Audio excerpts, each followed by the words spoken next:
The rest will be here shortly. So I will turn to Ms. Michael. So good afternoon. Thank you so much. First and most importantly, I'm very pleased to introduce to all of you Alice Wigington, who's our new budget director. Alice has worked with the school system for a very long time and has worked in multiple departments, most recently being the budget office. So I'm very happy that she's our new budget director.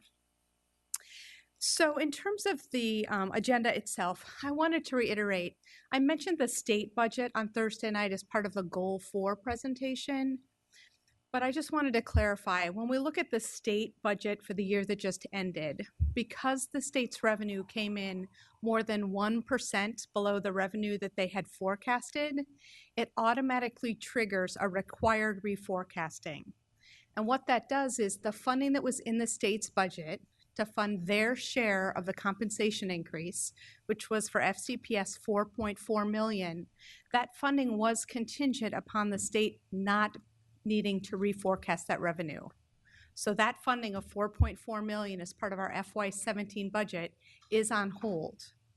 Now, the state's money committee is meeting on August 26th, but even when I confirmed with the Virginia Department of Education, what they're telling us is we won't know the outcome of that funding until the governor releases his proposed budget in December. So we're very hopeful that the state, when they determine how they're going to rebalance their budget based on the most recent revenue projections, will maintain their share of that funding. It is something that we are going to need to watch because that funding is currently on hold. So just to reiterate, that was the impact of the state's budget and when we look at our FY17 budget that was previously adopted. In terms of the agenda itself, I think the best summary is found on page 7, and the section of the agenda is called Agenda Summary. So I thought if we pull that up on the screen, that might be helpful as we're answering questions.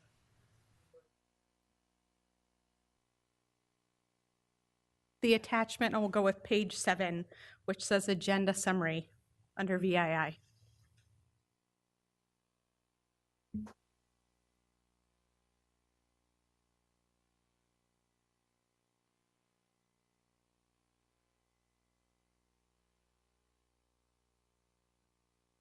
Perfect, thank you so much.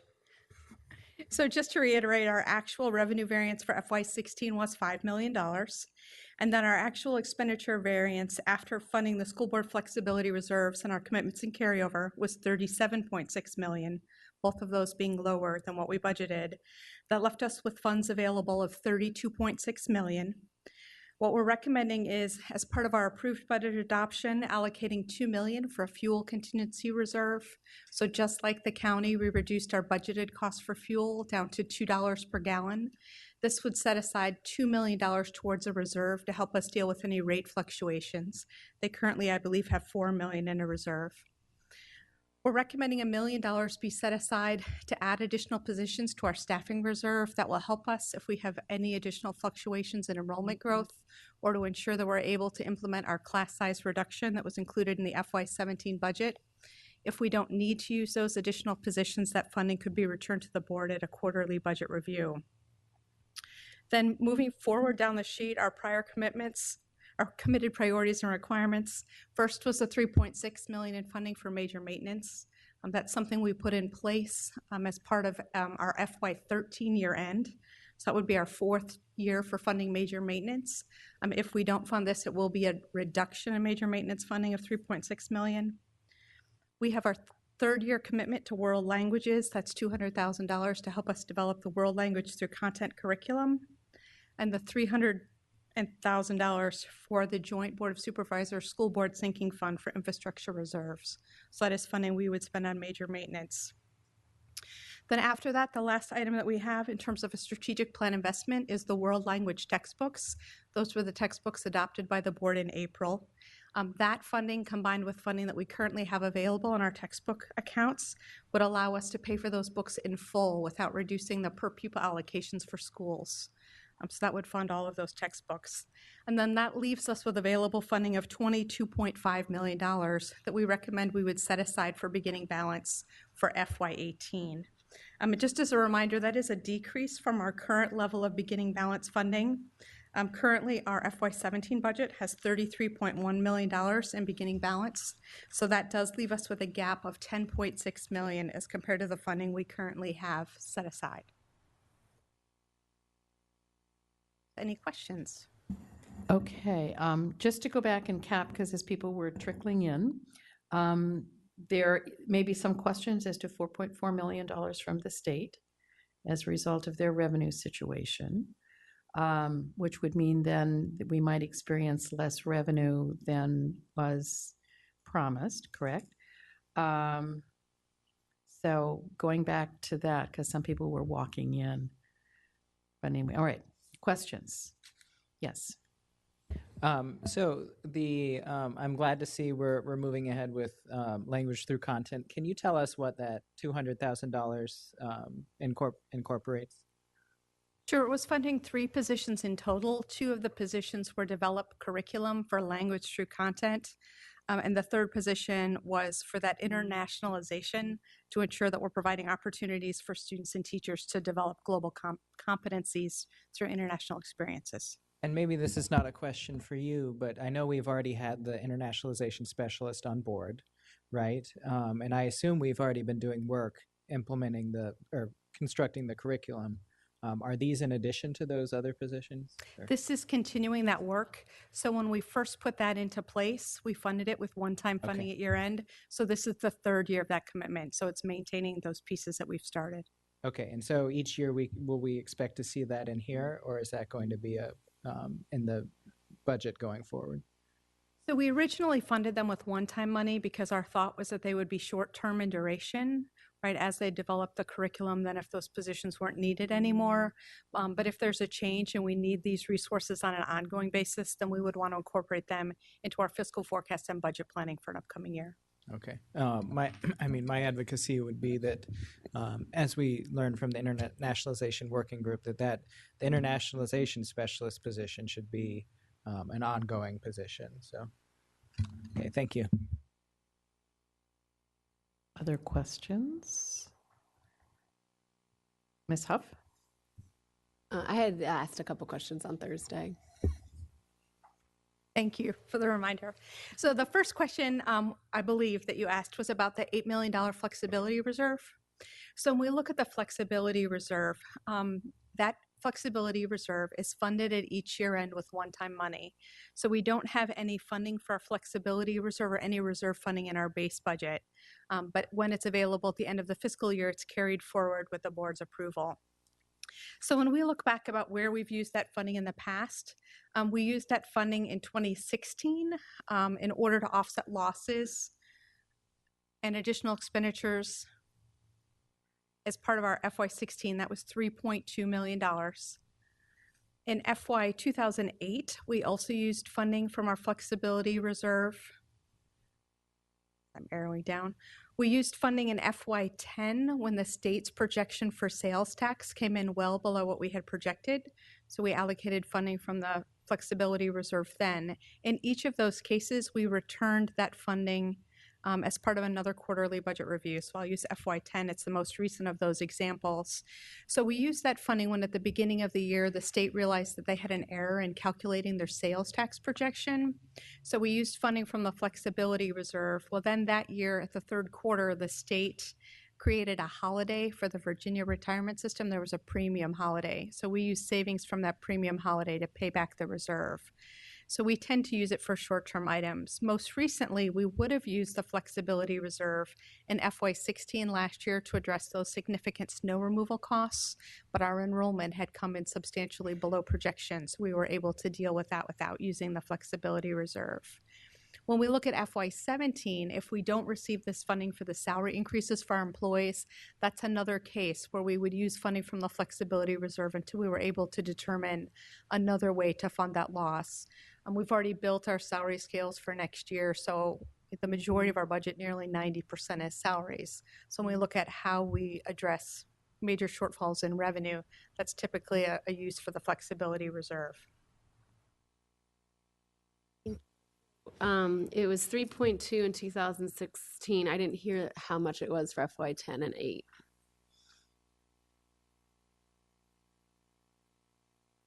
3.2 in 2006. It was 1.1 in 2008. It was 0.1 and another 0.1 in 2008.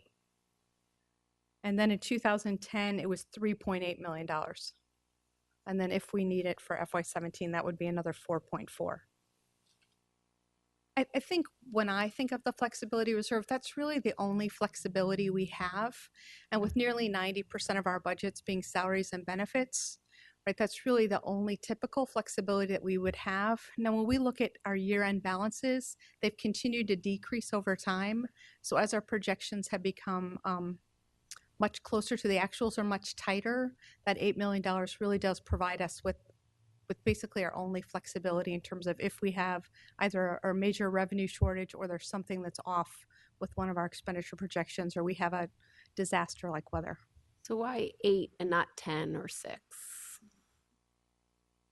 I think when we look at, typically if we look at the Government Finance Officers Association and we look at what do people recommend in terms of a flexibility reserve, most places recommend, right, that your reserve be equivalent to 2 or 3 months worth of expenditures, which is really a lot of money. Right now, what I would say is you need to look at each situation on its own. So when we look at our potential variances in revenue, the majority of our revenue is coming from the county and they provide us with the largest source of our revenue. So to me, that's a projection that's really stable, right? That revenue comes in where we project it because they tell us how much revenue we're going to get before we adopt the budget.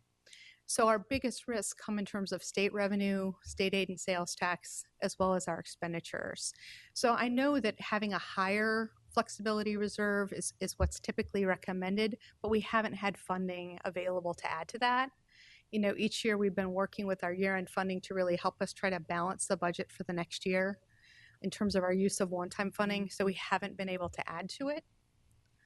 So I would say 8 million is just what we had originally done, and we've just been able to maintain it at that level. Just a little history, when we first talked about doing that flexibility reserve, the community had recommended 22 million, which was way beyond what we could afford. So we tried to go for 10 million, and we didn't have that. And so we settled on the board at the time. The votes came in for 8 million, so that was where we were. Ms. Corbett-Sanders. Oh, I'm sorry. I didn't know if you... Okay, then let's finish your questions. I'm sorry. They were both just telling me I said 2016 when I meant to say 2006. Okay, thank you. I'm like, oh, okay, thank you very, very much. So I'm flipping to make sure that I got all of your other questions that I had written down.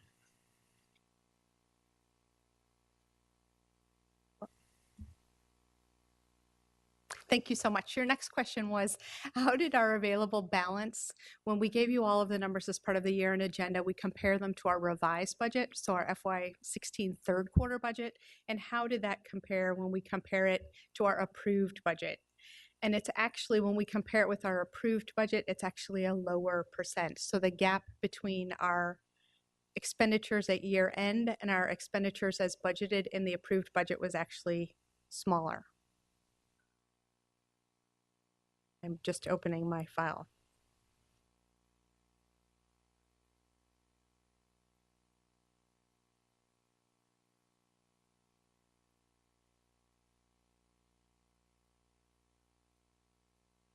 So when we look at the gap between our actual expenditures and what we budgeted for expenditures, it was 30.1 million was the gap as compared to our expenditure variance as compared to third quarter, which was 37.6 million. And the revenue?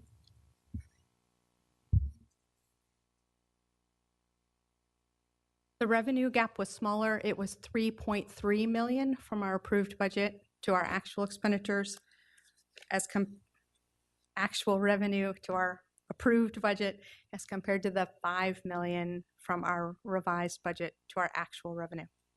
Okay, thank you. Do you mind sending it to me? Just visual. Yeah, we'd be happy to send it to you. Okay, and then please send it to all of us so we've all got it. Okay, does that do it, Ms. Huff? Yes. Yes, okay, sorry. Ms. Corbett-Sanders. Thank you. I just was hoping you could give me a little bit more detail on the outstanding encumbered obligations of 29.3 million.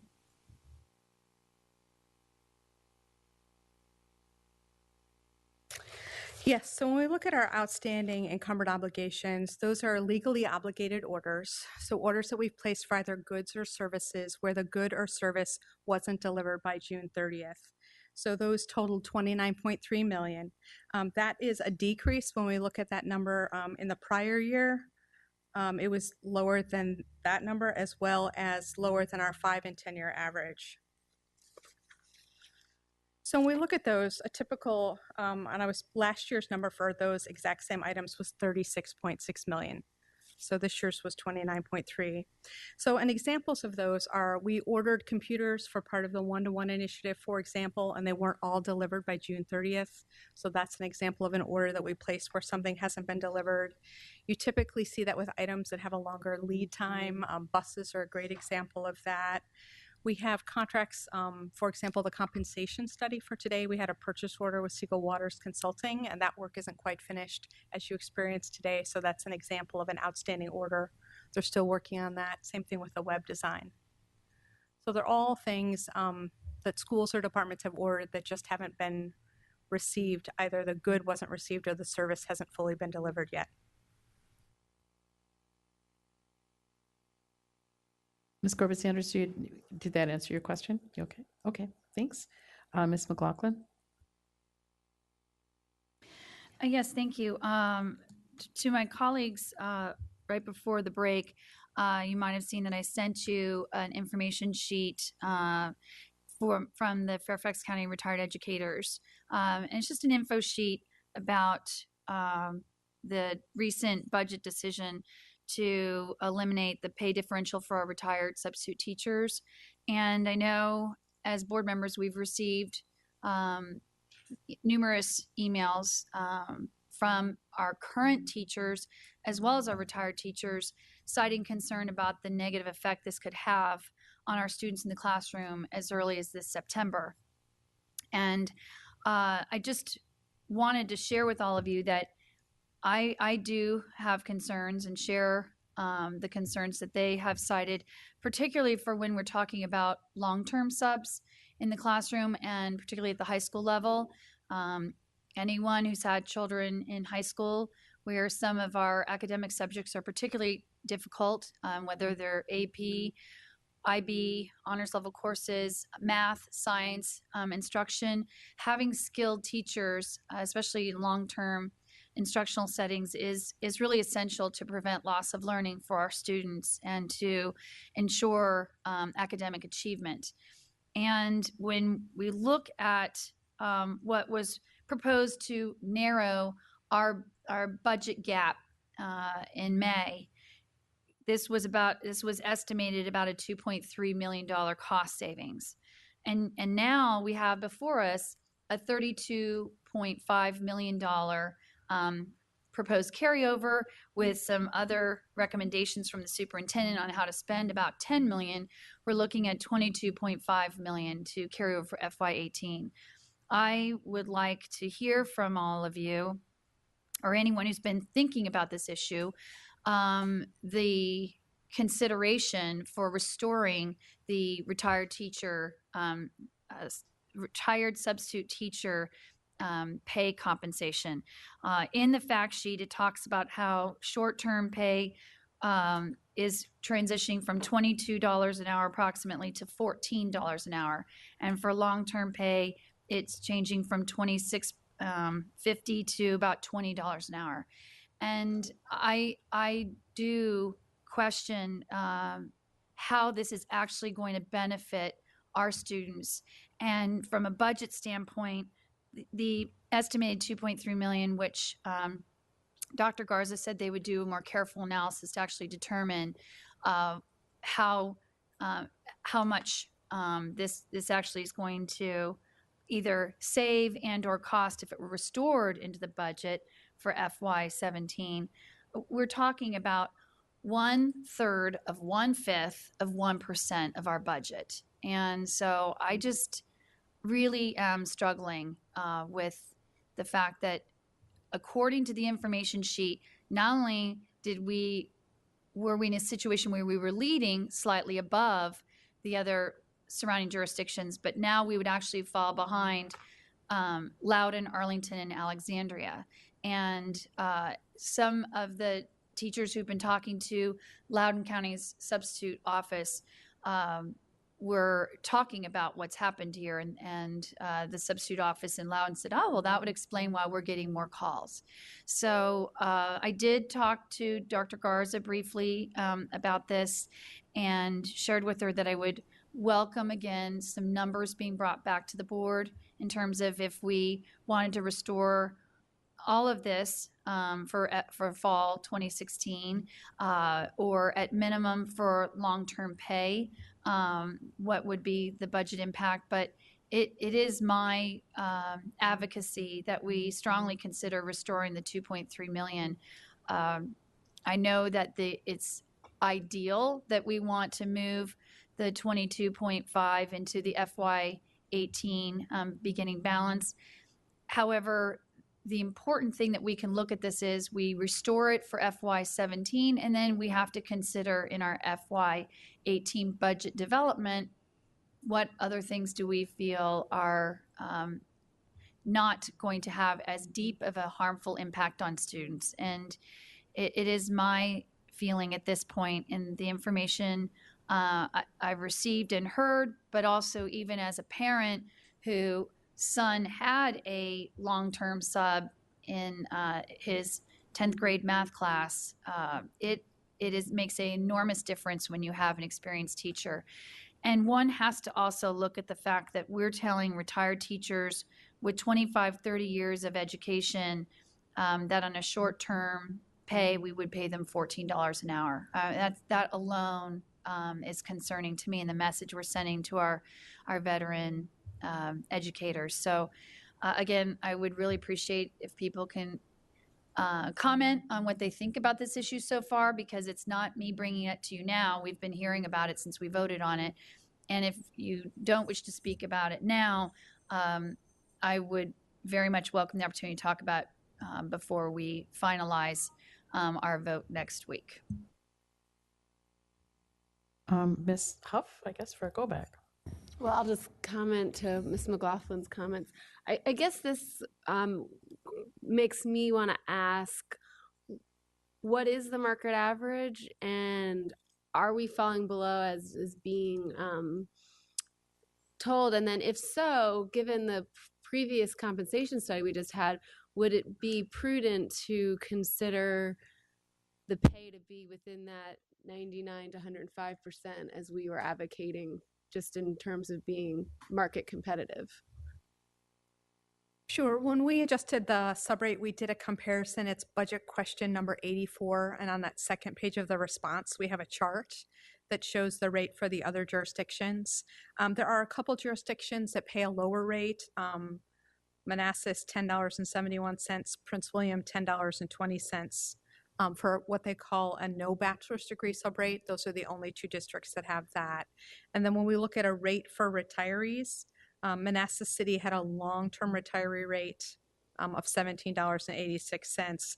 And then the only other jurisdiction other than us paying a retiree differential was Prince William, who was paying a short-term retiree $13.71, and then a long-term retiree $22.29.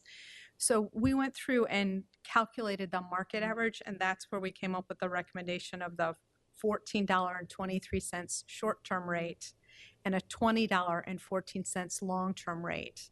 Now that did decrease our short-term rate for both non-retirees and retirees, but it actually increased our long-term rate for our non-retirees ever so slightly, about 71 cents for each of those. So we did calculate this rate really looking at the market average with that goal of as we adjusted the teacher salaries to the market average, we would take a similar approach in terms of subs.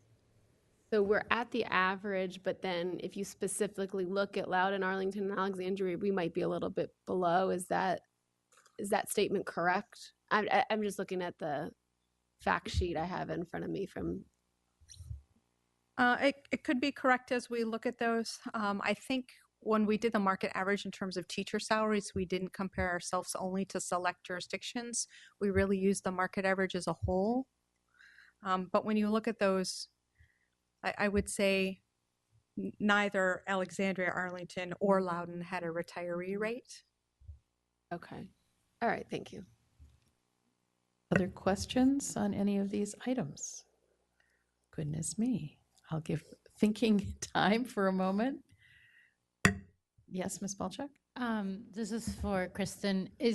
Are there any other, knowing that, changing the pay is a recurring thing, and we're looking at ending balance, are there any alternatives, any other ways that we could, see about encouraging retirees to substitute, that may be a bonus or other structure? Sure. When we look at using one-time savings from year end, if we use it to address subpay, that's really an ongoing cost. So we're spending more one-time money for a long-term cost. So that would be the first piece. When we look at breaking out the hours, when we look at how many hours our retirees provide in terms of long-term, they're only 3.7% of our total substitute hours, right? So retirees are spending more time, a greater percentage, 14.7 in short-term assignments. So in total, retirees were just over 18%. So you can see that really the majority of that is in terms of short-term assignments. Right, I think in order to make a recurring change, right, we'd really want to look at, could we come up with some other recurring adjustment that we want to make?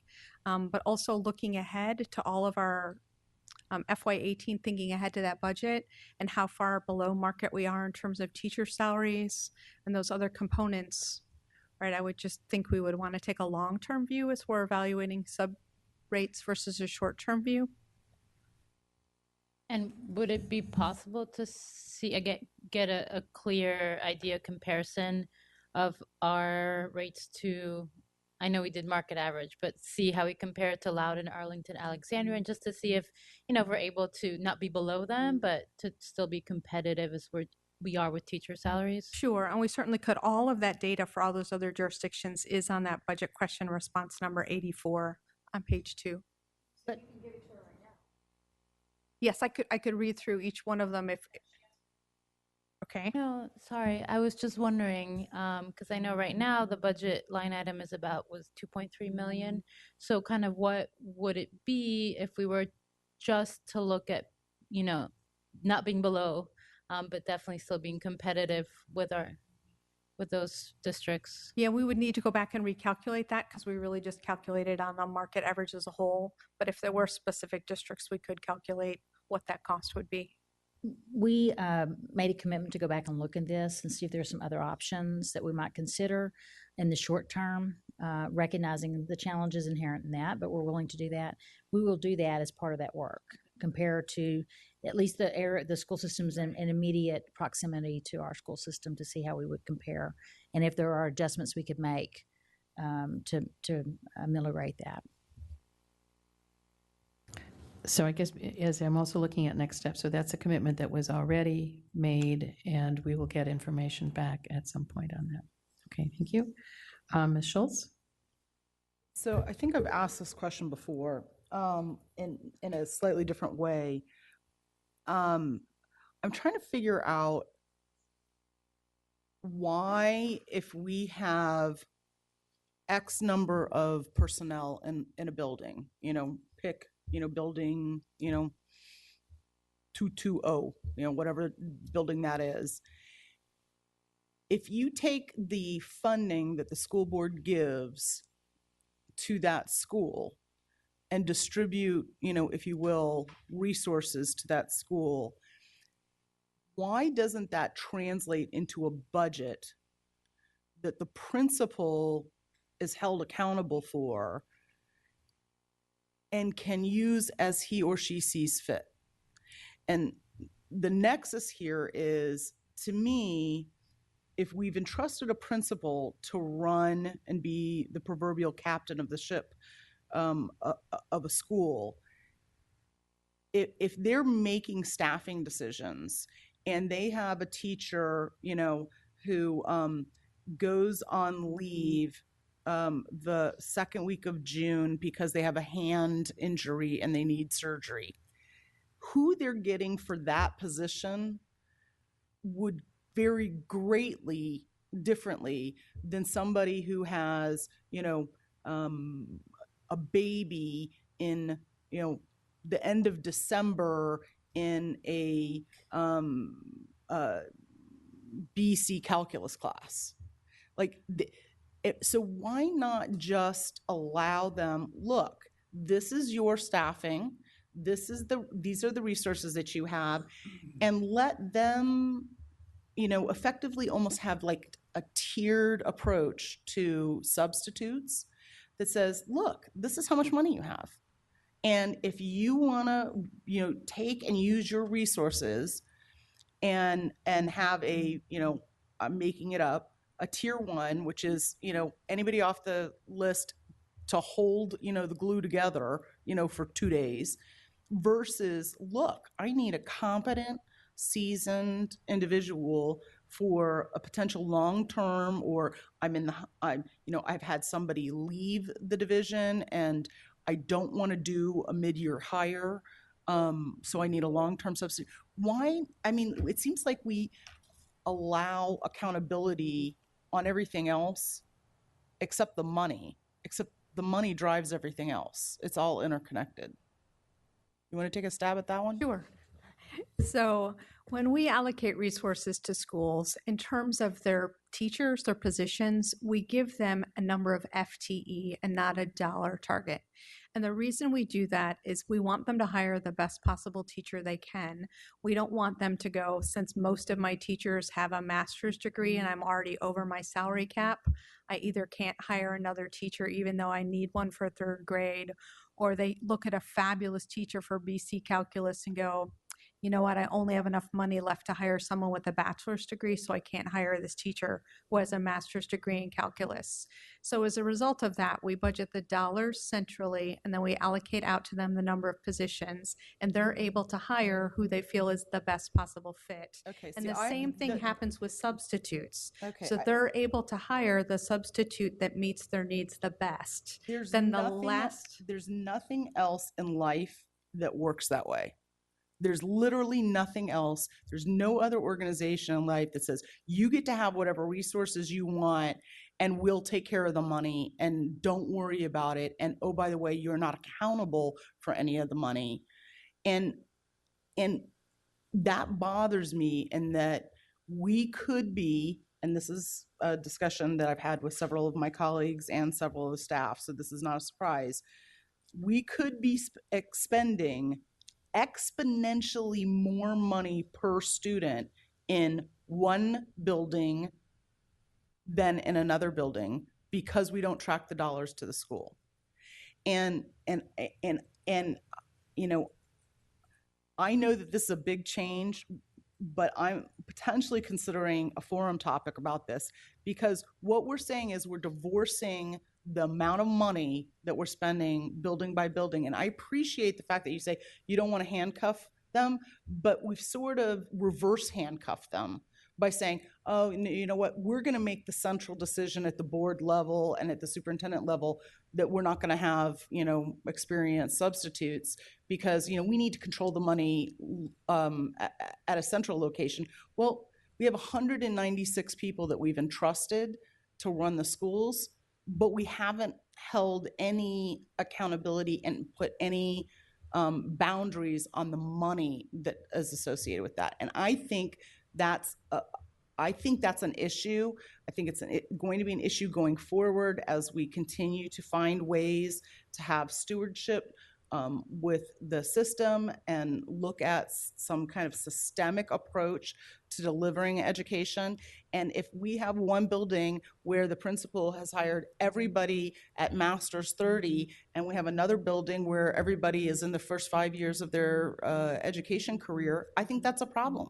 So I don't know that you necessarily have an answer right now, but I think the fact that we don't have a budget by building and that we have no way to track this is what's led ultimately, like we're seeing an outcropping of the problem at the end, which is, look, now we're not going to potentially have access to, and we're going to have seasoned, experienced teachers fleeing from substituting. And I just worry that the ripple in the pond effect is something that we're not aware of yet.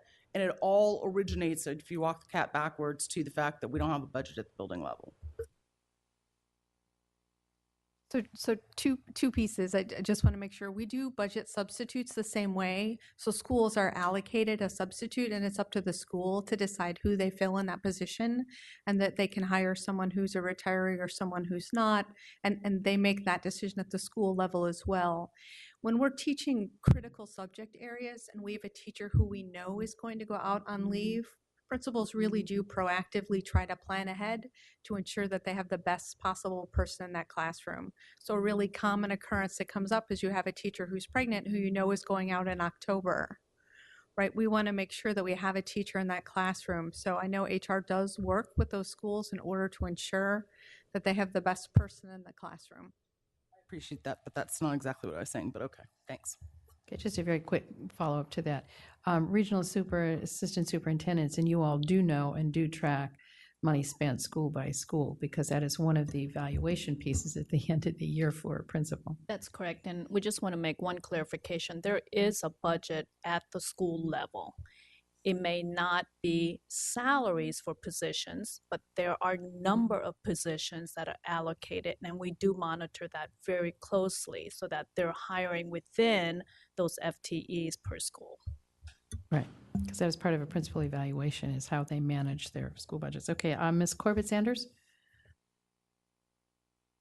Okay, thank you. Then it's Ms. McLaughlin, and then after that, Ms. Palchuk.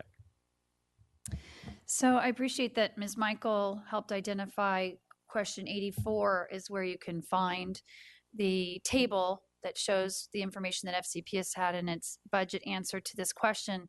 So yes to Ms. Huff's question earlier with the fact sheet from FCRE, with the proposed retired substitute teacher compensation, they will now, by eliminating it, their new compensation for September will put us below Arlington, Loudoun for both short-term and long-term, and it puts us below Alexandria for the short-term.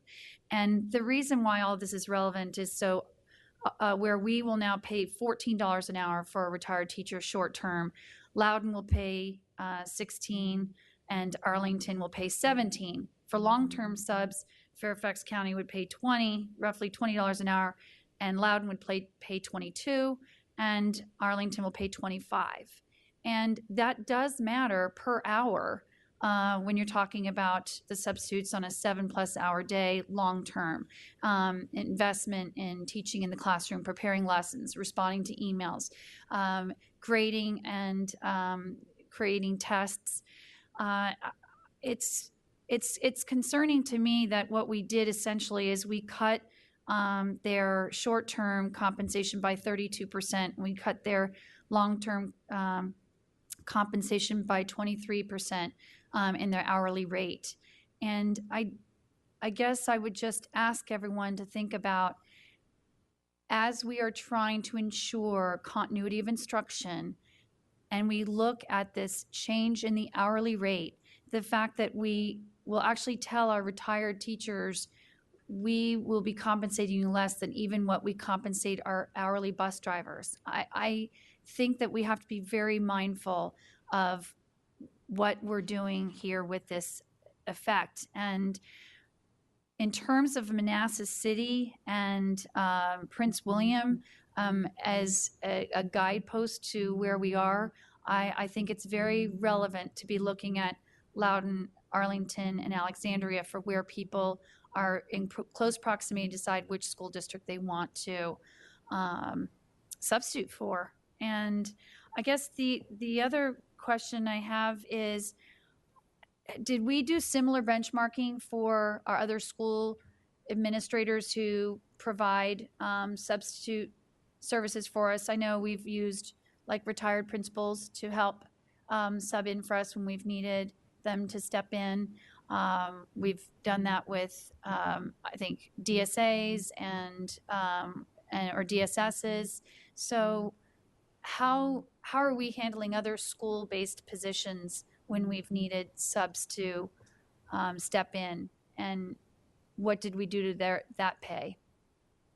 So if we were to hire, say, a retired school-based administrator to be an acting principal, we pay them using our hourly pay band, right? So we haven't yet started looking at any other salaries beyond teacher subs, and then we just started today with the school-based administrators. But any other person who's hired, we don't have a regular substitute rate for principals or DSAs or any other positions, just teachers. And I think it's probably because of the volume. I mean, substitute pay in this particular line item is over $20 million a year. So that's why this was, focused in on the last several years, has been looked at for that reason alone. I don't know that we spend that much on those other positions. I'm not suggesting it doesn't warrant some consideration and some look at, but that was the reason why this has been looked at specifically. Right. But again, what I heard was that changing this is a differential of roughly $2 million a year. Okay. So the other thing, So, But if you remember, at the end of this budget process, we were looking at quite a number of items that were 2 million, $1 million. We looked at increasing community use fees. I mean, we looked at a lot of things that were in that range. well, I mean, again, not to reopen the FY16 budget debate. I know, Dr. Garza, you had quite a challenge getting 7 or more of us board members to agree on what they want to coalesce around. And I would say that just as much as our board members had concerns about coalescing on some of those other budget cost savings, I'm asking everybody to really think about, now that you've got some numbers in front of you, now that you understand that it's going to put us below 3 of our competing districts, that especially Loudoun is far closer in size to us and right across the border. We didn't even bring up Montgomery County. That I think it's a problem. And we've already heard that we lose good teachers to Arlington. So now imagine what's going to happen to us with the substitute situation for proximity. But Ms. Michael, one of the things I wanted to touch on in my go back was about, recurring costs. I mean, technically speaking, this could absolutely be treated like a one-time cost, because the board could decide every single year, depending on where we are fiscally, we're going to restore this differential pay for retired teachers this year. There's no promises being made. There's no jobs that in contracts. It's just, this is an expense that this year we're going to put the funding in to provide the additional compensation that we believe would help ensure quality long-term subs at minimum. So I do want to caution that I don't believe we have to be treating this as a recurring cost. It could absolutely be treated as a one-time cost. And then we can discuss it as a board when we build FY18 if we want to make it a recurring cost or not. You could do that. What you would do for FY18 is then they would revert back to these lower rates, leaving us with that gap again, and then it would reduce the funding we have available for beginning balance. I want to be by that careful. same We're amount. not talking about a gap, though, to be fair. We're talking about the fact that we will designate it as one-time costs, and then we can decide when we're building the FY18 budget whether we want to put that in and something else out, because we technically build a budget every year. You're correct on that. Where the gap exists is in the beginning balance funding. So when we built FY17, we have 33.1 million in one-time funding. So if we don't have 33 million in funding in FY18, we have to make up that gap. So Well, that if we- gap is currently, based on this agenda, at 10.6. So if we spend it by this 2.3, that would increase that gap. Well, I will just say to my colleagues, given that we are going to vote next week to create a potentially $10 million gap for the things that the superintendent identified that they'd like to pull out and pay for FY17, I'm comfortable making that gap from 10 million to 12 million, because I do think this is going to affect quality instruction in the classroom. And I really do hope we're going to be very, very mindful about ways to maybe address this. Ms. Palchuk?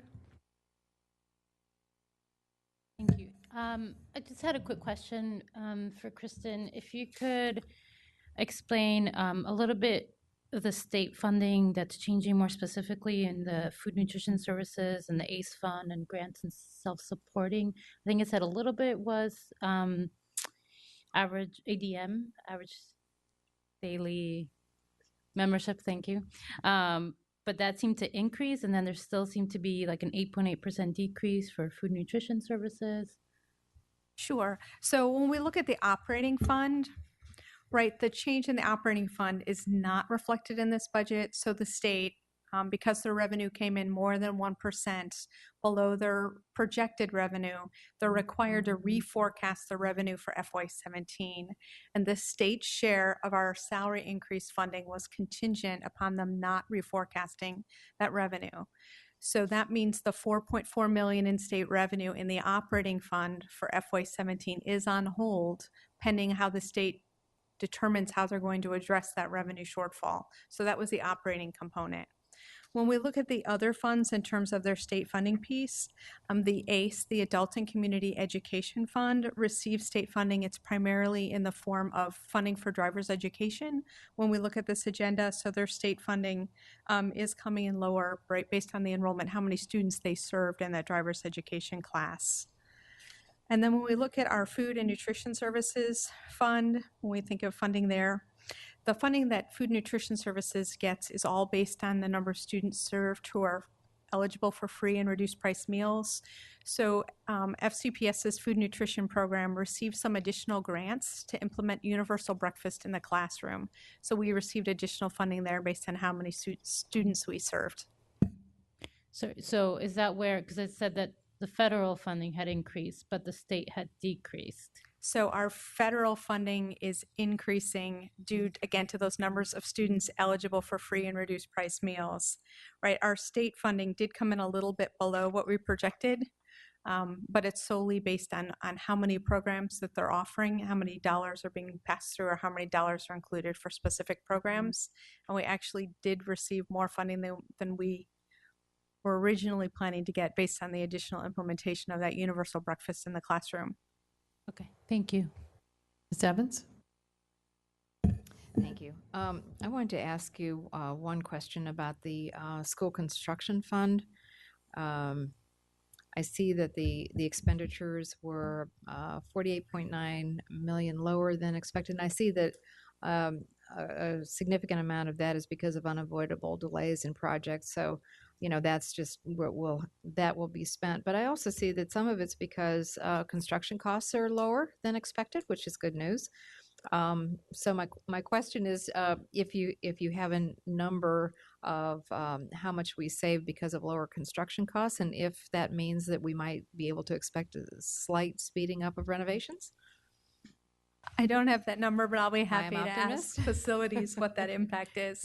The other portion of that unspent or expenditures coming in lower is due to the construction at Fort Belvoir.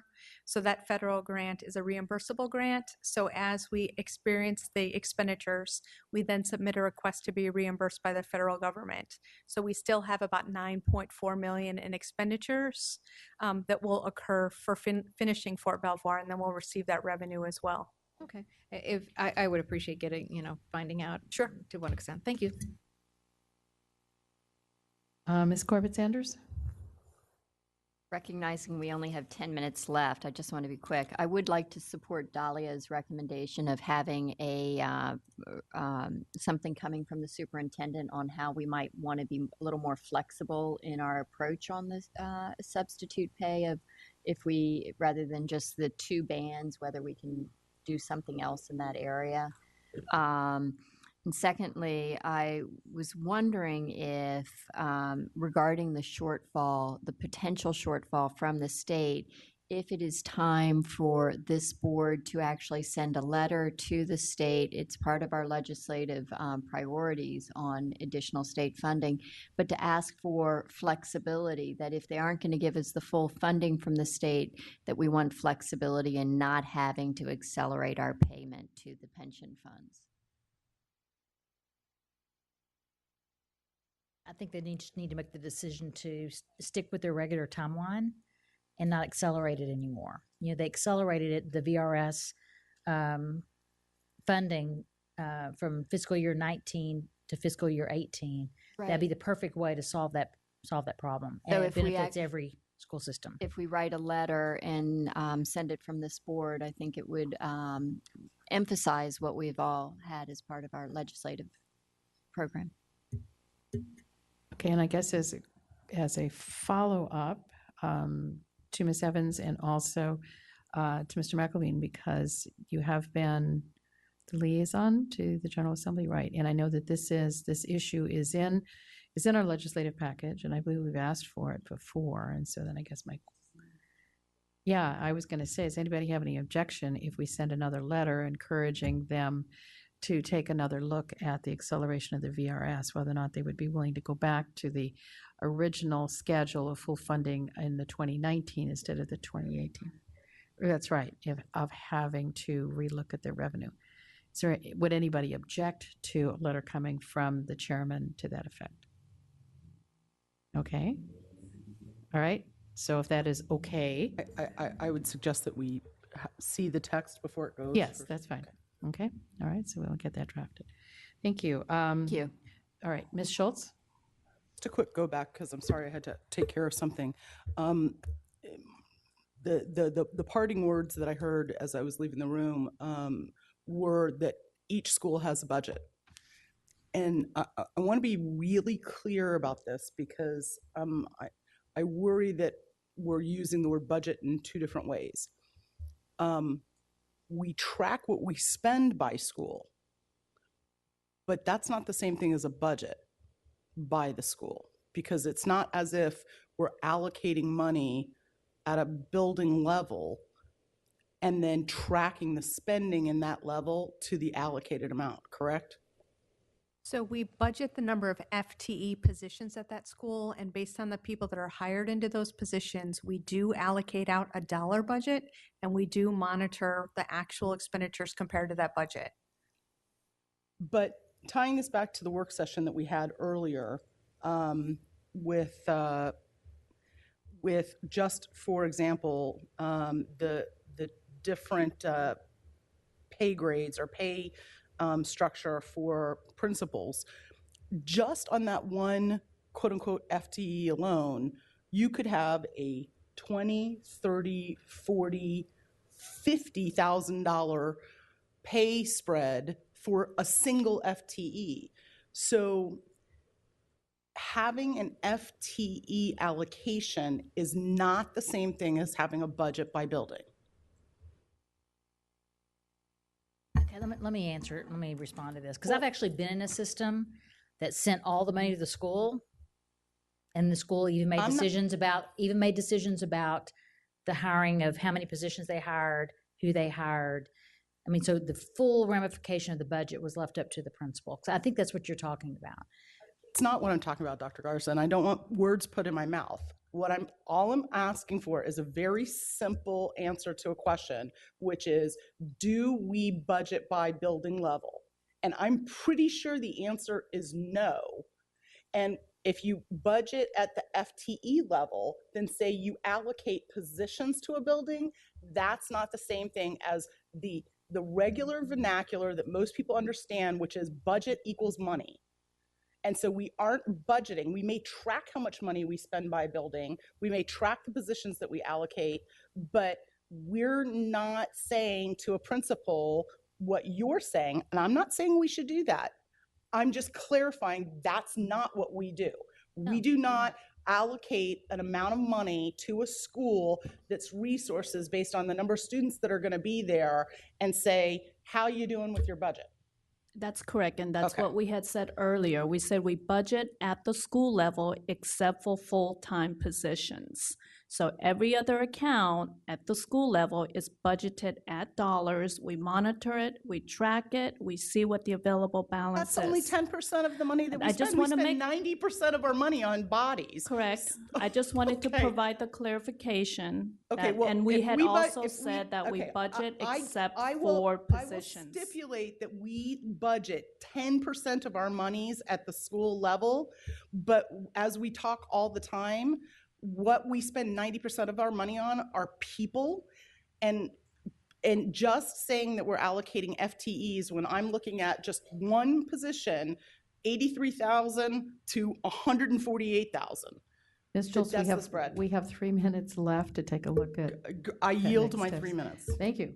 Okay, let's take a look at next steps, please.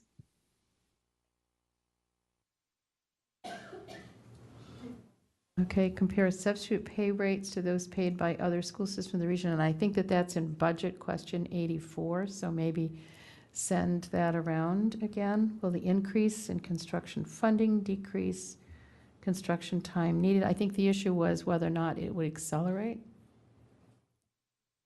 The extent to which lower construction costs have saved us money, and if that might result in faster Okay, renovations. so it is, if construction costs have decreased, will that add to the acceleration of projects?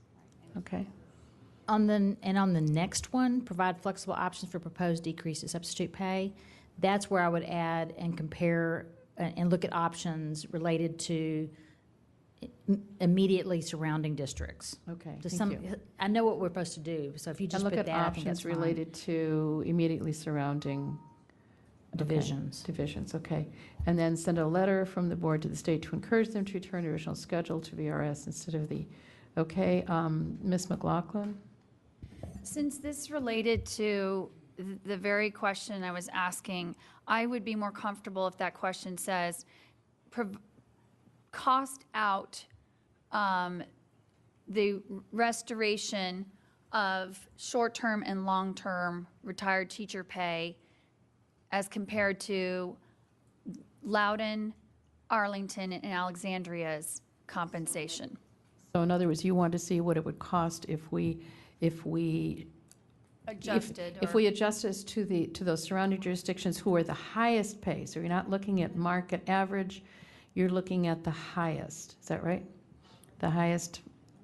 In other words, looking at the counties that offer the highest substitute pay rather than the market pay. To those three.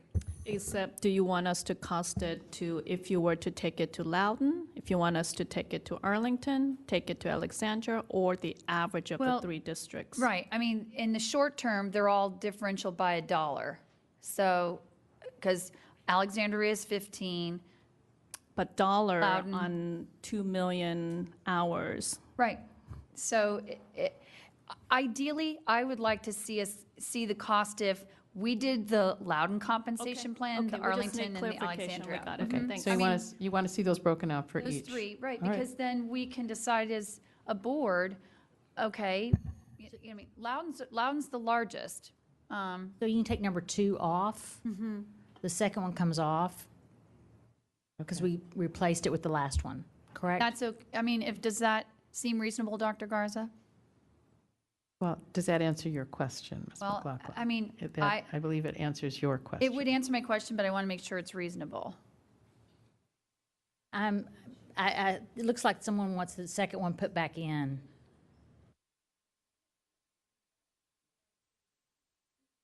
Okay, quick. Can you turn on your microphone, please? The second one allows the system to have a hybrid model. It's not pegging to another system. Rather, it is, you peg to the long term, but not the short term. Or you may have something where you say, okay, I'm going to go to the market for this one and. Okay. Okay. But I believe if you want to keep them both, that's fine. My question was more of get the data first. I mean, we can look, if you answer the question I put, there's your data points. Now you can decide which options you want to build from there. Okay, in terms of time, let's go with these 4. And this work session is over, and we will get ready and go on to audit. Quick. So, yeah, it's Yes. quick. I don't know if it needs to be a next step about emailing us the variance. Okay. Okay. Yes, that was a question, and I asked to make sure that the answer is sent to everybody. Okay? All And right? in point of order for Yes. the chair, we had gotten into a practice of voting on each of the next steps. I don't think that's necessary in this case, but going forward, are we going to continue that practice? I think that's a good practice, to make sure, but, I think I'm seeing nodding heads on these 4, so if without objection, let's go ahead and adopt these. And Madam Clerk, do you need a couple of minutes between work sessions, or can we, you do not? They just need the taping needs it. Okay, Okay, so. we'll start in 2 minutes. Thank All you. right.